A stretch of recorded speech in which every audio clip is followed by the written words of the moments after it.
A glass snaps against marble, and the gala stills. Waiters stop mid-stride, silver trays hovering. At table 1, a chair is tugged back as if it never belonged to her.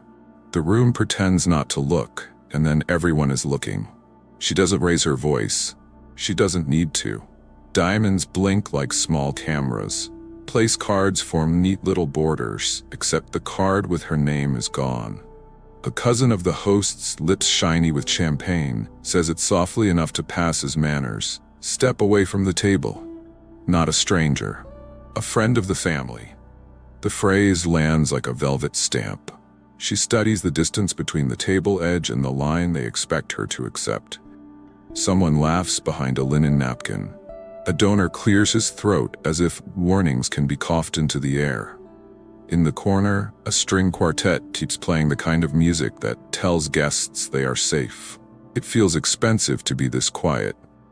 A server slips, catching a flute by the stem. Another mutters, "House rules." Rules arrive fast when certain people sit down. She folds her hands, steady. "Who seated you?" a woman asks, already rehearsing the answer she wants. Eyes track from her dress to her wristwatch, then to the exit. If you're new here, hit subscribe to keep these true human stories coming. And tell us in the comments where you're watching from. Drop your country so we can welcome you by name next episode. The event director approaches with a smile that never reaches the eyes. "We've had a mix-up." The mix-up has a direction. It points at her. It always points the same way. She glances at the far wall where a portrait of the family patriarch watches like a gate. The cousin leans in, cologne forward. "You can wait by the bar." Guests make way without moving. Space opens, not for her, but around her. Phones stay face down, locked, loyal, until a single lens peeks up like a periscope. She breathes in, slow. A name forms on her tongue, a clause, a number. Somewhere between the chandelier and the charity pledge board, money begins to count itself. The quartet moves to a brighter piece. The room wants the evening back. "Step away," the cousin repeats. She reaches for the place card that isn't there, smiles once, and says, "Are you sure?" And once a number moves, it drags contracts, signatures, and deals in its wake, the kind that keeps cities lit and payrolls alive. Because if the answer is yes, the number that leaves this house tonight won't be the table setting. She did not inherit a company, she built one. First in her family to graduate, first to sign payroll on the front of the check, first to learn that every promise sounds honest until it is written down. The founder's grind gave her a posture that turned rooms quiet without effort. Results, not noise. Suppliers paid on time. Audits came back clean. Contracts closed because she read every page and left no blank lines for doubt. Her firm began as a small consultancy advising manufacturers that had been overlooked. She found waste no one wanted to see, saved plants that towns depended on, and grew a client list that spanned healthcare, logistics, and clean energy. No scandals, no mess. When a newspaper profiled leaders to watch, she didn't pose. She asked the reporter to visit a warehouse she had kept open through a rough winter. People there still send holiday cards. Boards noticed. She took the unglamorous committee seats, compliance, procurement, ethics, where corners are often trimmed. She kept receipts for meals, flights, even the tip line. Standard is a habit, she would say. If a partner missed a disclosure, the deal paused until it was fixed. Grudges faded, respect stayed. The hospital at the center of tonight's gala is not a random charity. Years ago, after her father's heart scare, she wrote a check that underwrote a new cardiac wing. She never asked for her name on the wall, but the board insisted. The hosts know this. They cheer that wing from a podium every spring. Their guests tour it with smiling guides. Invitations to their estate arrive to her office engraved in heavy stock. The note always reads, "You honor us with your presence." Her presence is more than a social ornament. She funds scholarships for first-gen students who remind her of bus rides and borrowed laptops. She endows grants for Black founders who are told to come back when they have traction. even when their traction is obvious. She mentors, she sponsors, she writes references that open doors. She also writes clauses. Somewhere in her pocket this evening is a term sheet for a syndicate the hosts care about, a regional infrastructure play with enormous upside. The paperwork is spotless, and the numbers are real. Hidden in plain sight is a line that binds money to conduct. It is not public relations. It is governance. That's the ledger she carries into glittering rooms. Hospital wing, scholarships, clean books, steady payrolls, and a history that makes her calm look like steel. She didn't come to be tested. She came because she was invited, and because her work keeps lights on in places that never see chandeliers. Which is why the tug on a chair is not just rude. It touches the very line she draws in ink, the one that has consequences when crossed. Consequences some people at this party are about to learn. The hard way. And the moment settles like ash, waiting for the first breath to stir. The rim. The valet takes the keys with a smile that doesn't reach his eyes and leaves her a beat longer than the couple behind her. At the entrance, the clipboard lady flips through pages as if a name might hide if turned fast enough. It doesn't. The wristband box appears for others. For her, a question arrives first. "Are you with staff?" She answers, "Invited donor." The pen hesitates, then scratches her name like a correction. Photographers aim at a hedge of roses and anyone framed by it. She is framed by questions. +1? Which firm? Who placed you at table 1? A snicker drifts from the cocktail cluster. That dress isn't couture. It wasn't meant to be. It was chosen for ease and a quiet pocket. She taps that pocket once, feeling the edge of a card where numbers live and lines speak. Place cards line the table like little flags.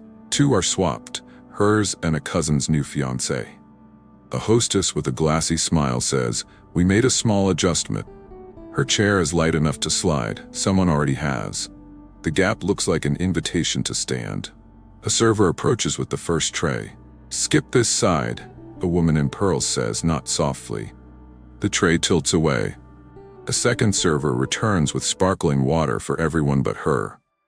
"Still?" he asks, forgetting to offer the choice. "Still," she says, and thanks him by name. She reads tags because dignity is a habit, not a performance. Nearby, a guest whispers, "Is she press?" Another whispers, "No, she's that executive. What's the company called?" The question doesn't reach for knowledge, it reaches for rank. She notes details the room hopes she'll miss.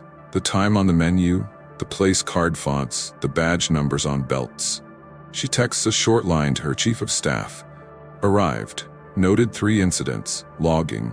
No drama, just a ledger." At the coat check, her claim ticket is handed to the woman behind her. The attendant blushes, apologizes, then apologizes again to the other woman instead. "It's fine," she says. It isn't, but she chooses where the night will spend her oxygen. Back at table 1, a young man hovers at her shoulder, pretending to adjust cutlery. He lowers a fork by a fraction, then a knife, then steps back. The cousin's fiancé returns, touches the chair as if testing ownership, and says, "I think there's been a mix-up." A board member catches her eye and lifts 2 fingers in a salute. "Here, with you." She nods once. A donor she funded years ago walks past without seeing her. Visibility is selective in rooms like this, so is service. She sits anyway, not defiance, fact. She smooths the napkin into her lap, hands steady, notes sharper. Another tray sails by. "Skip this side," Pearls repeats. The server hesitates, then offers a flute, daring her to reach. She does not. She writes a line in her head instead, and the line is going to matter. The matriarch arrives like an announcement, pearls set high, chin higher. She taps the back of the empty chair beside her as punctuation, then looks down, not at the name card, but at the person she hoped not to see. "I'm confirming seating," she says, voice even, eyes firm. "This table is for family and principal hosts." It is phrased as a courtesy. It lands as a line. "The card placed me here." Comes the answer, steady. The matriarch does not check. She studies expression instead, searching for apology. None comes. A cousin wedges himself between guests, sleeve grazing Crystal. He points 2 fingers at the centerpiece, directing a private traffic stop. VIP family only, he says, louder than necessary so nearby tables hear the rules he prefers. Laughter trembles at the linen's edge. Someone breathes, awkward, and pretends to sip. A hostess puts on concern. There must be a mix-up. Mix-ups in rooms like this never walk alone. A coordinator clicks a pen and asks for a badge she knows doesn't exist. A server brings bread for everyone but the seat in question, as if carbs are issued by pedigree. "Would you mind waiting by the wall while we sort this?" the matriarch says at last, the phrase polished by practice. Space opens the way, clouds part in paintings, artificial, obedient. She is pointed toward a panel of framed photographs, weddings, ribbon cuttings, hunting trips posed as heritage. She doesn't move. At the next table, a donor whispers, "Security?" The word travels like a spark along a fuse. Heads swivel, napkins hover. The quartet lifts tempo, as if volume can dull the edges. Bones rise, hesitant at first, then braver, tucked behind glasses and programs. Screens catch what manners pretend to miss. The cousin smiles without warmth. "You understand," he says, as if instruction is a gift. He shifts to block the path back to the chair. A second cousin repeats VIP family like a chime, each ring inviting agreement. Agreement doesn't arrive. "Let's not make this bigger," the hostess adds. Bigger than what? A chair? A name card? A hospital wing their speeches praise? Politeness sharpens into edges. She reaches for her clutch, not to leave, but to anchor her hands. "I'll remain at my assigned seat," she says. A few guests blink, surprised that soft tone holds ground better than volume. The matriarch tilts her head, weighing optics, cameras, donors, the balcony. Her smile climbs back into place. A junior staffer whispers to the matriarch. The matriarch nods and steps aside, then returns. "We'll have a solution shortly," she says. The cousin clears the chair anyway, dragging it 2 inches, as if distance can reduce a person. Crystal rattles. From the far end, 2 security employees begin to walk, slow and certain. The way people move when they expect compliance. The donor who said the word adjusts his tie, pleased to have ordered order. Phones rise higher. She looks up at the chandelier as if measuring time, then back to the cousin. "You're sure about this direction?" The cousin opens his mouth. A voice from 3 tables away says, "I saw the card." Chairs scrape, eyes jump. The cousin turns, hunting the speaker. Another voice adds, "Me too." And then a server, very young and very brave, lifts a hand and says, "It was there." More phones tilt. Security stops at the edge of the rug, hands clasped, eyes on her chair. The matriarch's smile thins. "We'll relocate you to a more appropriate table," she announces, turning the word appropriate into offense. The cousin adds, "It's standard," and gestures toward the far wall where standing guests hover with empty plates. She opens her clutch, lifts the engraved invitation, and sets it beside the charger. The gold seal faces up. The RSVP code glows on her phone. "This is my seat," she says even. "I'll remain." "Ma'am," one guard starts, "house policy." "Which policy?" The question is simple, and it's loud enough to be heard 3 tables out. A few heads tilt, hungry for the exact page he cannot name. The cousin waves anyway. "Escort, please." The guard steps forward and touches the back of her chair, pushing a breath's width. Crystal jitters. A guest gasps. The young server who spoke before stares at the floor, knuckles white around a tray. "Don't make a scene," the hostess murmurs, as if the scene wasn't already constructed around her. A second cousin flanks the first. "People are watching," he says, pretending it's a warning in her interest. Phones tilt higher. Someone laughs, nervous, cruel, both. "Please stand," the guard says. No. The word lands flat as stone. The matriarch raises a palm. "We're asking nicely." And I'm declining politely. The cousin's patience cracks. "This is a private home. We can refuse anyone."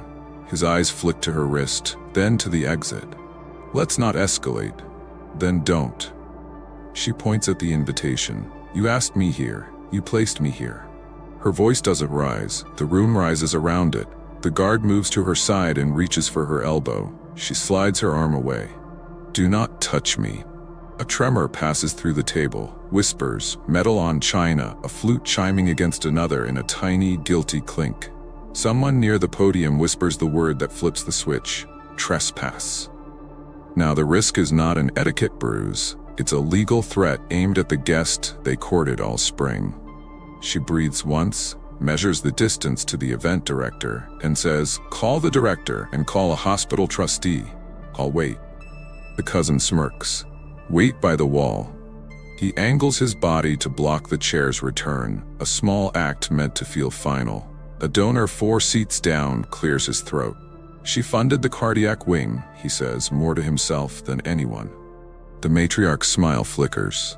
A second donor lowers his phone to see with his eyes, not the screen. The quartet keeps playing, brighter still, as if cheer can erase what everyone sees. The guard reaches again. The chair drags an inch. Glass trembles. And in that inch, the room crosses from insult to removal. On camera, in suits, at a table named for family. She looks up, calm as a ledger line, and says, "If you force this, I won't be the only one leaving." She doesn't raise a hand or a headline. She raises a record. Phone unlocked, notes app open. She types short, clean lines with times. 8:11 chair moved, 8:13 VIP family only, 8:15 guard contact. A photo of the invitation beside the charger. A second of audio to catch the tone on appropriate, not for drama, for accuracy. A message goes to her chief of staff. Log now. Tag names: cousin in navy tux, matriarch in cream, hostess with clipboard, guard with brass pin. Confirm valet cameras and ballroom feed exist. Preserve tonight. Another to council. Review clause 14. Potential trigger. Stand by for summary. A third to the event director, at my assigned seat, requesting your presence here.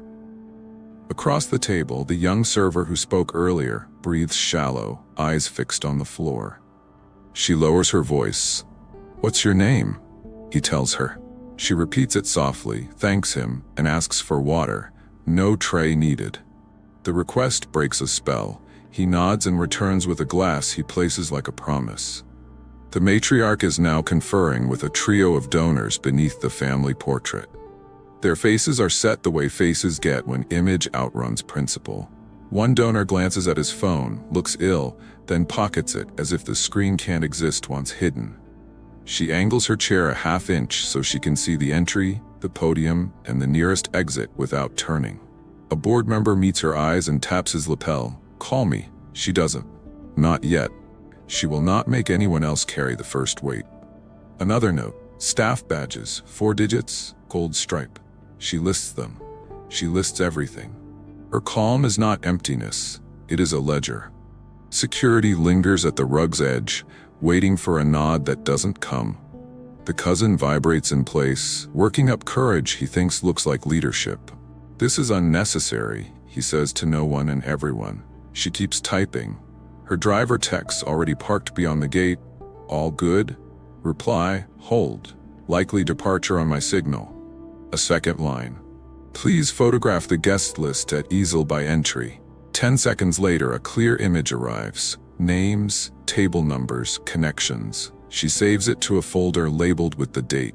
When the event director finally rushes over, he starts with, "So sorry for the confusion."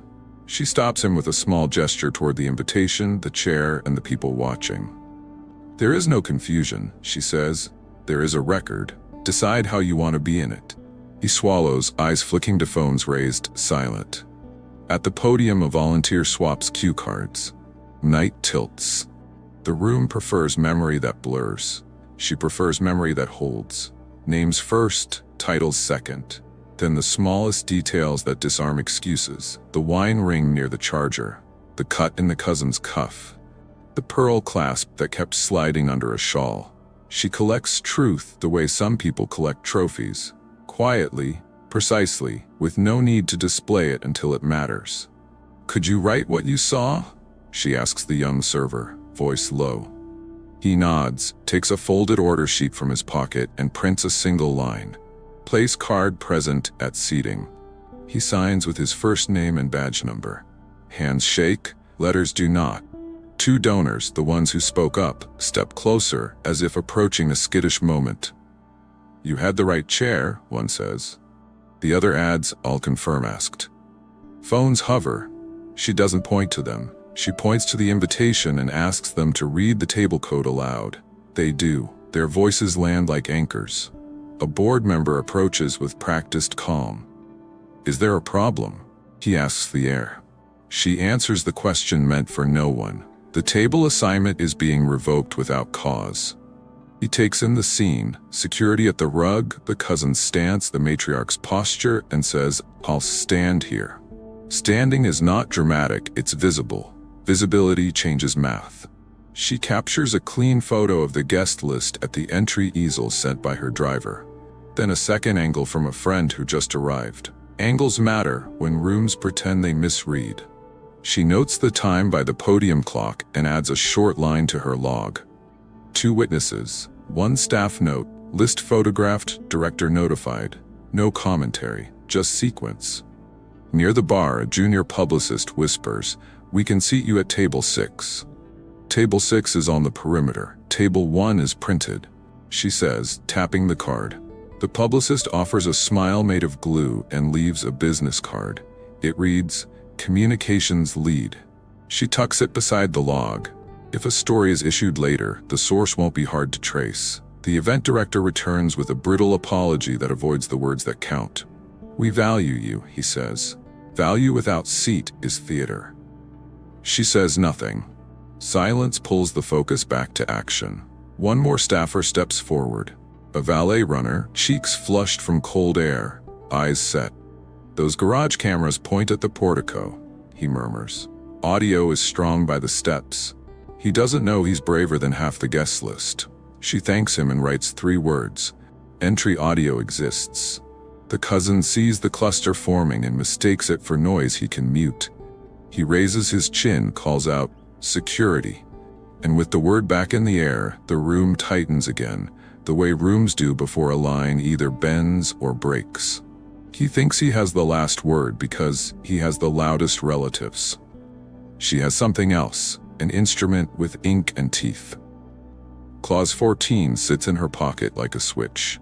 She opens the term sheet on her phone, scrolls to the line she wrote for nights like this. Material conduct by counterparties or key sponsors that exposes the fund or its portfolio to reputational harm triggers immediate withdrawal without penalty. 2 taps copy it into a new email. Subject, Clause 14, effective immediately. Recipients, lead counsel, co-investors, the hospital's audit chair, and the family office managing the host's stake. She adds a short paragraph. At 8:15 p.m. at your sponsored gala, I was removed from my assigned seat and told to wait by the wall despite a printed placement and invitation. Security was called to enforce a change without cause. This meets the threshold of the clause below, unless the organizing parties correct the breach. Send. She stands, not to leave, to be seen. Event director, please join me, she says, clear enough for the front 2 rows. The director approaches, whispering about misunderstandings. She raises a finger and reads the clause aloud. Phones that pretended to sleep wake up. The cousin steps back as if the words have weight. The matriarch's smile tightens. He tries a new tactic. You wouldn't sabotage a hospital project. That sentence bets that guilt is stronger than dignity. No project should depend on disrespect, she says. Governance protects people, not parties. The audit chair arrives faster than any server. Is this immediate? He asks. Effective on send, she replies. He looks at the family office director crossing the room with a face that says the numbers finally have names. Her phone buzzes. Counsel, received. Co-investor A, standing by. Co-investor B, support action. Tell us where to route the remaining capital. The audit chair checks his phone and turns to the matriarch. We can't certify tonight as compliant if removal stands, he says. The word compliant cuts. Compliance is their language. She speaks it better. A trustee steps forward who signs big checks. Let's move you to the dais. The bribe is access. My seat is fine, she answers. Your conduct isn't. The trustee looks at the director, then the cameras, then the cousin, smaller under the chandelier. Her driver sends a photo from the portico, the security supervisor on a radio. Caption, audio confirmed. She saves it. Another buzz, a business editor she trusts, hearing noise from the estate, on record? She replies, not yet. Written record first. The program starts to slip. A presenter at the podium reads a name and glances up, sensing the attention sitting somewhere else. The room has two shows now, the scripted fundraiser and the unscripted ledger. One raises money, the other raises standards. She dictates a statement to the director's assistant, who writes with shaking hands. This guest was invited, placed at table 1, and will remain seated. We regret the conduct that suggested otherwise. She hands it back. Read that into the mic within 2 minutes or the clause stands. The matriarch tries grace as a strategy. We never meant offense, she says. Meaning follows impact, comes the answer. You have two choices, own this publicly or own the loss. The cousin starts to speak and stops when the audit chair lifts a hand. The director stares at the notepad like paper could burn. He nods, turns toward the stage, and the room tips with him. Somewhere a violin misses a note. Phones rise not to gossip, but to witness the second money learns the cost of seating charts. Public narrative turns. 440 words. 2 minutes stretch like wire, then the director reaches the mic. A cough, a shuffle of cards, and the sentence that redraws the room. Our honored guest was invited and will remain at table 1. We regret the conduct that suggested otherwise. It isn't poetry. It's a door opening, loud enough for the cameras now pointed at the stage. The matriarch's jaw holds a smile that doesn't melt. The cousin stares at his shoes. The quartet switches to a safer number. Across the hall, phones stop pretending. A donor posts a single line, statement read. Correction made. Another replies, took too long. Threads multiply, screens glow like a second chandelier. Then comes the family office's note to VIP guests, private, not private enough, misunderstanding handled. The word misunderstanding meets screenshots of the moved chair, the invitation, the names. Comments pile up fast. Handled after pressure isn't handling. A trustee texts the audit chair, call me now. He does, within arm's reach, face set to weather. Business reporters begin to circle. Short pings from 3 outlets, confirming clause enforcement. She doesn't feed them. She feeds the record. Her counsel replies with language only investors read quickly and everyone else fears. Notice acknowledged. Funds may be reallocated under clause 14. She forwards that to co-investors with one sentence, stand by for rerouting. Their returns say ready. Within the donor crowd, loyalties divide. Some angle for selfies with the matriarch to prove the night is fine. Others step close to her chair with small nods that count more than posts. A former recipient of her scholarship squeezes her shoulder, then takes a seat 2 tables back and starts calling friends who sit on the hospital's Young Leaders Board. Grids light up. The House PR pushes a draft line to the director. We cherish every supporter. She marks it, returns. Say what happened. He edits, deletes, edits again, eyes flicking to the crowd as if truth had to pass an etiquette test. At the entrance, the easel with the guest list quietly disappears. Too late. The image is saved in 4 places. A valet snaps a photo of the portico from a distance, uniforms huddled, radios at their hips. Not a scandal, a scene. Not private, a pattern. Her log adds 3 clean notes. Statement read, misunderstanding circulated, investor notices confirmed. No adjectives, the verbs do the work. By dessert, the room looks festive and tired. Money is still pledged, money is also moving. The director starts thanking visionaries. The word lands heavier than planned. Rooms like this don't invent the insult, they polish it. The form changes, gala, club, private school, board retreat, but the test stays the same. Who is allowed to sit, speak, and stay? The phrase house policy is a key that fits only certain locks. The smile that says mix-up is a stage cue. The seat is not furniture, it is a filter. Bias in high-income spaces rarely shouts. It tilts. It shows up as mode, tone, and gatekeeping performed as etiquette. Credentials don't cancel it. Often, they trigger it. The higher a black professional rises, the more elaborate the hoops become. ID checks no one else gets, random bag searches, name cards that drift, microphones that somehow aren't available, committees that never quite meet when the calendar says they do. There is an old rhythm at work. First the doubt, who placed you here? Then the soft command, step aside. And if grace fails, the threat, security. Each step is offered as politeness, while leaning on power, the target is expected to respect. The move is ancient, the branding is new. The hospital wing she funded proves the paradox. Philanthropy is celebrated until it stands up for itself. Donor walls love the check, not always the dignity that signed it. Tonight's correction from the mic is not reform. It is proof that only light forces change. Without witnesses, rooms default to habit. The point isn't a single family or a single night. It's the route by which exclusion secures itself and calls the result normal. VIP family only becomes a halo for hierarchy. Wait by the wall becomes a rule for placement in life beyond the ballroom. At the bank desk, the club door, the conference panel, the school pickup lane. What counters that route isn't a louder voice. It's structure. Clauses, logs, policies that face both directions. Money that refuses to be quiet when people are told to be. That's why her record matters. Clean audits, fair terms, scholarship rosters, a wing where patients breathe because someone insisted paperwork and compassion can share the same sentence. Some guests will say the night was uncomfortable. They mean it was honest. Some will call it unfortunate.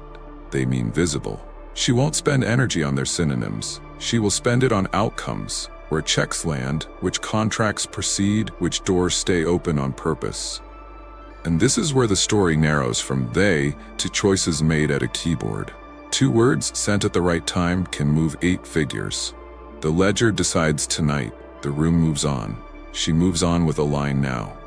Subject line, Clause 14, executed. The email holds 4 parts. What happened, when, who acted, what clause governs. No adjectives. At the end, 1 instruction. Withdraw participation and reroute held funds to account B per contingency.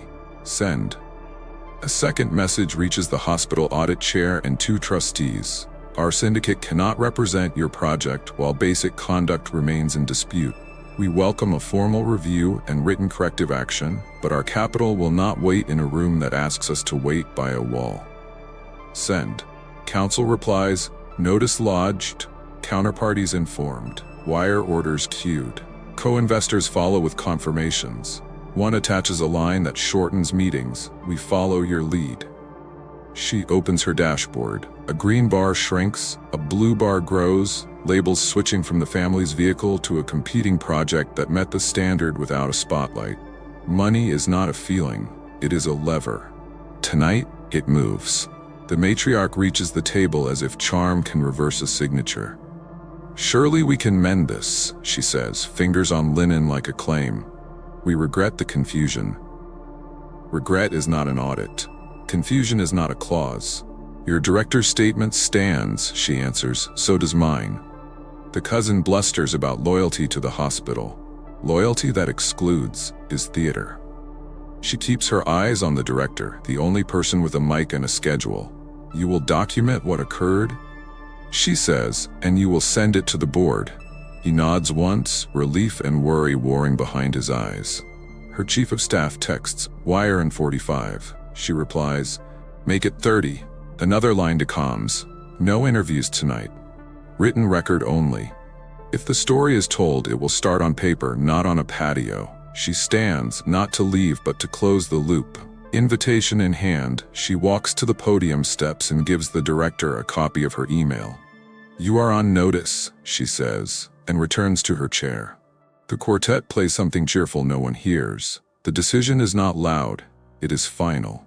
It turns a night of manners into a line item with a cost. The director reads the correction again, this time without tripping over it. Applause lands in scattered claps, the way people mark a fire drill, not gratitude. At table 1, she finishes her water and watches the real program. Emails, notices, wires, do the work the program on stage cannot. Bones buzz across the estate. A trustee lowers his fork mid-bite and walks out to take a call near the hedges. The family office director stops pretending to mingle. He starts counting. 2 vendors message privately. Do we hold invoices? The audit chair answers, hold. That single syllable carries more weight than a toast. The pledge paddle goes up and down, but the numbers in her dashboard move in the opposite direction. Funds transfer from the host's venture to the alternate account that qualified without ego tests. The bar graph does not gloat, it updates. The clause she wrote for nights like this stands between pretense and practice. Tonight, practice wins. The matriarch tries one last script. We cherish your support. She replies without raising volume. Then act like it. No adjectives, no lecture. Just the plain demand to meet the standard printed on the invitations they sent. A donor kneels beside her chair. I didn't know, he says. She doesn't console him. Now you do. He straightens, looks at the stage, then at the phones, and chooses to walk to the back where the young server stands. He thanks him for speaking. The shift is small and real. The event limps toward live auction as if the room hasn't changed. It has. Paddles lift out of habit, checks will be revised out of principle. The director meets her eyes with a nod that reads like a promise to right what happened, not a version of it. She gathers her clutch. The chair is no longer in question. The question is what kind of place this will be tomorrow. That is no longer hers to solve. At the portico, the driver opens the door.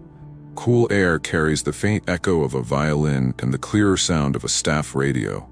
She steps in, phones quiet, ledger complete. The hospital will still save lives. Her capital will do the same, just not in rooms that subtract a person to add comfort.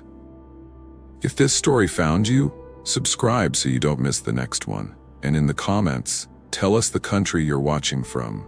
We see you, and will welcome you in the next episode by name. Have you faced a policy that felt like a wall?